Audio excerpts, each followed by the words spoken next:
taking over an existing project or even one you've built yourself, you may wish to run find to find particular items, or you may wish to run replace to replace particular words.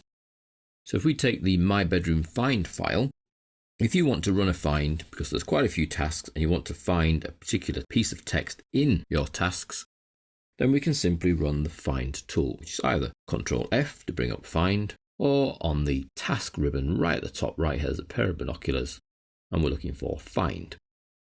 I might be looking for the word furniture, and I can have a look in selected column, so the column I'm in, and it defaults to name here, or all visible columns. Well, since the only text actually exists in the name column, I'm going to stay with the name column. I can search up or down from my current location. Well, I'm near the top, so I need to go down, and we say find next. It says move out all furniture, find next, furniture milestone, find next, furniture summary task, find next, buy new furniture, and you can see how it's working upwards. Because I had up selected, it went up and then started from the bottom and went up. So depending on the size of your project and where you want to start from. Find up and it's found everything. If, however, what I want to do is not particularly find one word but make a replacement, if I close this box, it may be that I'm not interested in the word pole and I'd like to replace that with the word rail.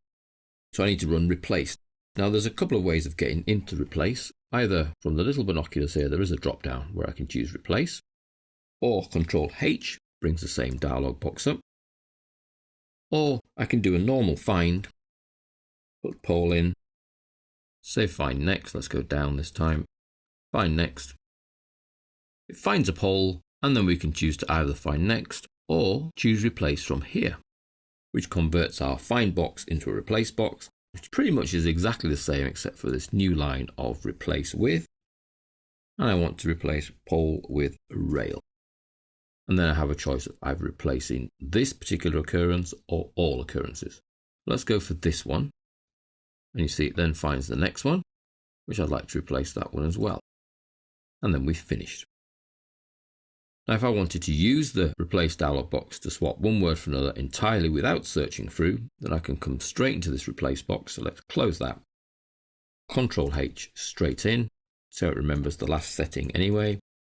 And I want to change a woodwork to joinery. Replace all. And it even tells me how many replacements it's made. It's not told me where they are in the file, but it's told me it's made 3 replacements. If I then wanted to find them, I would then need to do a search for joinery because they've now been changed. That's okay. We'll close this. There's only 3 occurrences and it's not a very big file. There's one, sand the joinery. Possibly they aren't that easy to find. So we go back to our search box, search for joinery. Find next. There we are, fill the joinery holes. That was what I missed. Sand the joinery, paint the joinery. So they're all next door to each other anyway. And then we close the find box. Now, as well as being able to search for text within our task names, we can actually search for dates or parts of dates to help us jump through the file. Let's start from the top and see what things are happening on a Friday. So let's do a find. Put Fry in our search box. Now I need to make sure I choose all visible so that it searches every single column. So that's the start column, the finish column, the duration and the task name. Find next. And if we move to the find box, you can see it jumps to the first Friday. And all the next is going to move to each of the Fridays. The next one will now jump to the next week. There's Friday, Friday, Friday, Friday, Friday, Friday, Friday. So you can see that the jumping, finding, looking for parts of a day of the week also works, as do dates. Maybe I want to see if there's anything happening at all on January the 14th. Find next. Oh, there we have paint the joinery finishes on January the 14th. And the accent wall gets painted starting on January the 14th. And then that's it. We're at the end of the searching. So you're not just restricted to bits of text within the task name. We can search for parts of a date, parts of a day of the week, anything really that exists in our task columns.